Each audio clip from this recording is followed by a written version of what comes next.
राधे कृष्णा दोस्तों, मैं आराधना आप सभी का आपके अपने यूट्यूब चैनल में स्वागत करती हूं। दोस्तों, मैं फिर से आप लोगों के समक्ष एक अपने लड्डू गोपाल की एक सत्य लीला कथा लेके आज आई हूं। तो आज की जो मैं लीला कथा शेयर करने जा रही हूं, उससे पहले मैं आप लोगों से ये बताना चाहूँगी कि आज की जो लीला कथा है दोस्तों, वो मेरी खुद की बेस्ट फ्रेंड का है।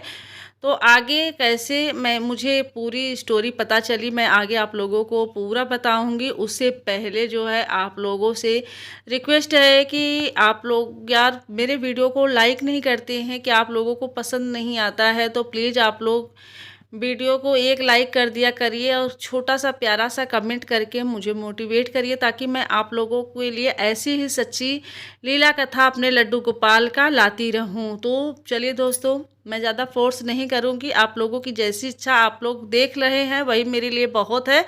तो देखिए क्या है कि अभी मैं आप लोगों से बता दूं कि कल ही मैं ये वीडियो अपलोड करने वाली थी, लेकिन किसी कारणवश टाइम मुझे नहीं मिला, इसलिए मैं वीडियो शूट नहीं कर पाई, तो मैं वीडियो नहीं अपलोड कर पाई। तो दोस्तों, आज मैं ये वीडियो सुनाने जा रही हूँ। इस वीडियो के माध्यम से कल की बात मैं आप लोगों को सुनाने जा रही हूँ। तो क्या है, मैं आप लोगों से बता दूं कि अभी थोड़ा सा ना मेरा जो है, कल मेरा मन बिल्कुल भी मन नहीं लग रहा था। उसका रीज़न क्या है मैं आगे आप लोगों को बताऊंगी। कल मैं ना 2 दिन से मैं इतना ज़्यादा परेशान हूँ कि मेरा मन बिल्कुल भी नहीं लग रहा है। घर में जैसे लग रहा है कि एक घर मुझे खाने के लिए दौड़ रहा है। उसका रीज़न ये है कि हमारे कन्हैया हमसे दूर चले गए हैं। क्योंकि दोस्तों, मेरे घर में जो है एक खुद बाल स्वरूप लड्डू गोपाल हमारे घर में पैदा हुए हैं। मेरे देवर को लड़का पैदा हुआ है, तो जिसकी वजह से हमारे घर में पूजा पाठ अभी कुछ दिनों के लिए बंद हो गया है। तो हालांकि ऐसा आपके साथ अगर सिचुएशन आए, तो आप पहले तो ये कोशिश करिए कि जैसे आप खुद घर में पूजा नहीं कर पा रही हैं, तो आप अगर किसी के माध्यम से करवा सकती हैं तो करवा दीजिए। अगर ये भी पॉसिबल नहीं हो रहा है, तो आपके साथ एक मैं बता रही हूँ कि जैसे अगर आपको लड्डू गोपाल को तो ऐसे भूखे प्यासे बैठाना नहीं है, आप क्या करिए कि उनका मतलब और भी सेवा मत करिए, कुछ भी मत करिए। सिर्फ आप उनको स्नान करके एक वस्त्र पहना के और जो है उनको भोग लगा दीजिए, कुछ भी आप भोग लगा दीजिए। और ऐसे तो हमारे लड्डू गोपाल को, क्योंकि हम उनको बाल स्वरूप में मतलब कि अपने घर में विराजमान किए हैं, एक पुत्र की भांति उनको मान के रखे हैं, तो हम अपने बच्चे को कैसे भूखे प्यासे रख सकते हैं। तो लेकिन दोस्तों, मैं भी मतलब कि मेरी भी यही इच्छा थी, लेकिन मेरे पास ऑप्शनल था, क्योंकि मेरे ही रिलेटिव मेरे पास में ही रहते हैं। मेरे मामा ससुर की बहू यहीं रहती है, पास में ही कुछ दूरी पे है उसका घर। तो मैंने क्या किया कि अपने ठाकुर जी को, मान लीजिए मैं लड्डू गोपाल को तो ऐसे कर देती, लेकिन मैं अपने ठाकुर जी को यानी कि शालिग्राम भगवान को तो मैं स्पर्श नहीं कर सकती, क्योंकि उनको तो मैं बाल स्वरूप में नहीं रखी हूँ। वो तो ईश्वर है, हमारे ठाकुर जी हैं, तो उनको तो मुझे भेजना ही भेजना था। तो उन्हीं के साथ मैं अपने कन्हैया को भी अपने मतलब मामा ससुर के घर भेज दी हूँ।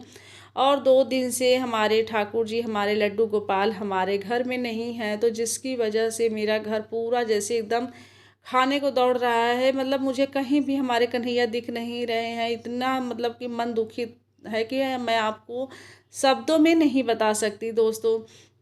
तो मतलब परसों से गए हैं हमारे कन्हैया हमारे पास से। और देखिए, अभी जब तक बरही बच्चे की नहीं हो जाती है, तब तक तो हम वापस बुलाएंगे नहीं, तब तक तो मामा ससुर के ही घर रहते रहेंगे वो। तो हालांकि मामा ससुर की जो बहू है वो बहुत अच्छे से सेवा कर रही है, वीडियो कॉल पे बात भी हो जाती है हमारी। देखने का बहुत इच्छा हो रहा था आज सुबह न, तो मैं वीडियो कॉल पे बात की और आंखों से आंसू आने लगते हैं जब भी कन्हैया के बारे में हम सोचते हैं ना, कि हमारे कन्हैया पहली बार मेरे से दूर हुए हैं। तो बड़ा अजीब सा फील हो रहा है, जैसे लग रहा है कि कोई आसपास में है ये नहीं, हम एकदम अकेले हो चुके हैं।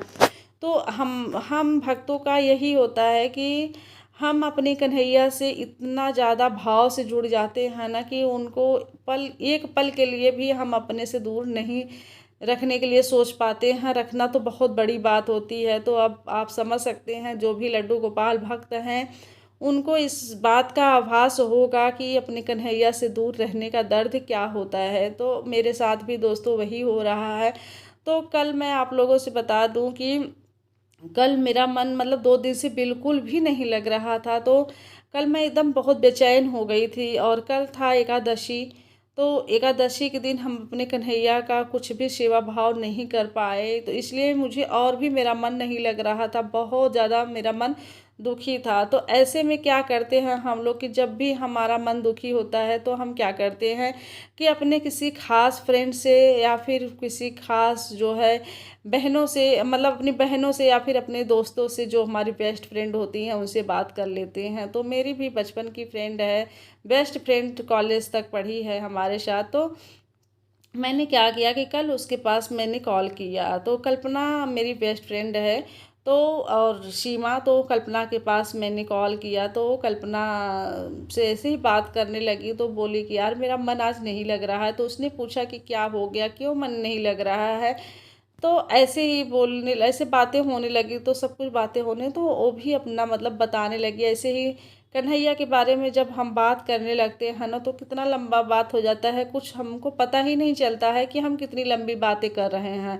चाहे किसी से भी कोई भी बात करे तो कन्हैया के बारे में अगर हम बात करने लगते हैं तो उनके बारे में जितना भी बातें करें जैसे लगता है कि कम ही हैं। तो वही हाल हुआ, हम अपने फ्रेंड से बात कर रहे थे। दोस्तों मैं बता दूं आप लोगों से कि जब मैं उससे बात करने लगी कन्हैया के बारे में है कि यार कल से कन्हैया गए हैं, मेरा मन बिल्कुल नहीं लग रहा है। तो उसने बताया, कहा कि यार देखो, तुम तो उन्हें बाल स्वरूप में रखी हो, लेकिन मैं तो ऐसे भाव से तो नहीं रखी हूँ अपने कन्हैया को। उसके क्या है कि कैसे उसके कन्हैया उसकी मनोकामना को पूरी किए, कैसे उसके घर आए, सब कुछ मैं आप लोगों को डिटेल में बताऊंगी। तो वो बताने लगी कि पहले क्या था कि पहले उसको एक बेटी थी और मतलब वो मुंबई में रहती है।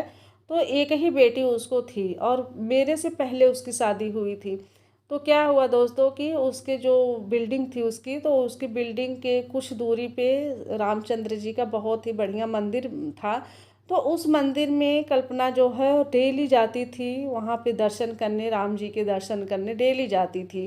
तो एक दिन क्या होता है कि जैसे हम होता है ना कि जब कोई भी डेली डेली जाता है तो मंदिर में, तो वहाँ के पुजारी भी पहचान जाते हैं कि ये तो डेली आती है दर्शन करने। तो अपनी बेटी को डेली जाती थी लेके दर्शन करने। तो जो वहाँ के पुजारी थे पंडित जी, वो ऐसे ही कल्पना से एक दिन पूछने लगे कि बेटा ये बताओ कि तुम बेटी को ही रोज़ लेके आती हो, क्या बेटा वोटा नहीं है क्या। तो बोलती है कि नहीं पंडित जी, मेरा कोई बेटा है ये नहीं है, तो हम कहाँ से लेके आएँ, बस बेटी है तो बेटी को ही लेके आएँ। थोड़ा सा मतलब कि वो मस्ती मूड की रहने वाली है, मतलब हमेशा वो मजाक में ही बोलती है कोई बात, तो हंस के बोलती है कि अरे पंडित जी, जब कोई मतलब बेटा है ये नहीं है हमारे पास तो हम कहाँ से लेके आए, अब जो बेटी है तो बेटी को लेके आते हैं। तो बोलती, पंडित जी बोलते हैं कि क्यों बेटा नहीं पैदा करना है क्या। तो बोलती है कि अरे तो जब पैदा होगा तब तो हम पैदा करेंगे, अब हमारे बस में थोड़ी ना है कि हम पैदा कर ले ऐसे ही। क्योंकि उसकी बेटी जो है कई सालों की हो गई थी, बेटा उसका काफ़ी मतलब कि लेट पैदा हुआ। तो पंडित जी क्या करते हैं कि वहीं मतलब कि जो श्री राम जी के जो दरबार से ही एक छोटी सी लड्डू गोपाल की विग्रह रखी हुई थी, ठीक है। तो वो विग्रह जो मतलब कि 1 नंबर के विग्रह थे लड्डू गोपाल के, तो 1 नंबर का विग्रह वहीं रामचंद्र जी के प्रतिमा के पास, विग्रह के पास रखी हुई थी। तो वो विग्रह उठा के पंडित जी कल्पना को देते हैं, कहते हैं कि बेटा तुम इस विग्रह को, इस लड्डू गोपाल को अपने साथ अपने घर लेके जाओ और इनको एक बच्चे की तरह इनको मतलब इनकी सेवा करना। और डेली तुम क्या करना कि पंचामृत से अगर स्नान नहीं करा पा रही हो तो डेली इनको गाय के दूध से स्नान करा के फिर जलाभिषेक करना। और देखना तुम्हारी कितने जल्दी तुम्हारी गोद कृष्ण कन्हैया भरते हैं। तो दोस्तों आप लोग यकीन नहीं मानोगे, कल्पना ऐसे ही करती है, कल्पना बड़ी खुशी हो जाती है और क्या करती है कि अपने साथ अपने घर में लड्डू गोपाल को ले आती है, उनको अपने मंदिर में विराजमान करती है। और वो बता रही थी कि मैं डेली पंचामृत से तो नहीं स्नान करा पा रही थी, लेकिन मैं डेली जो है दूध से, गाय के दूध से डेली मैं स्नान कराती थी लड्डू गोपाल को।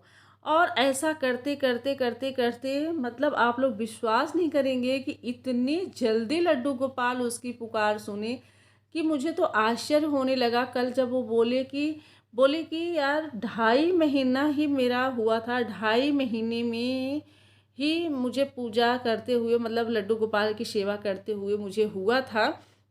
और 2.5 महीने जाते जाते मैं प्रेग्नेंस हो गई। तो वो प्रेग्नेंस हो गई और जान लीजिए प्रेगनेंसी में जो है वो मतलब कि 9 महीने वो सारा काम करते हुए और बहुत ही अच्छे से सब कुछ घर परिवार संभालते हुए, और जॉब भी वो करती है मुंबई में, मतलब कि घर भी संभालती थी, अपनी बेटी को भी संभालती थी, पति का देखना, फिर उसके बाद जॉब पे जाना, और 9 महीने उसके कैसे बीत गए उसको पता ही नहीं चला।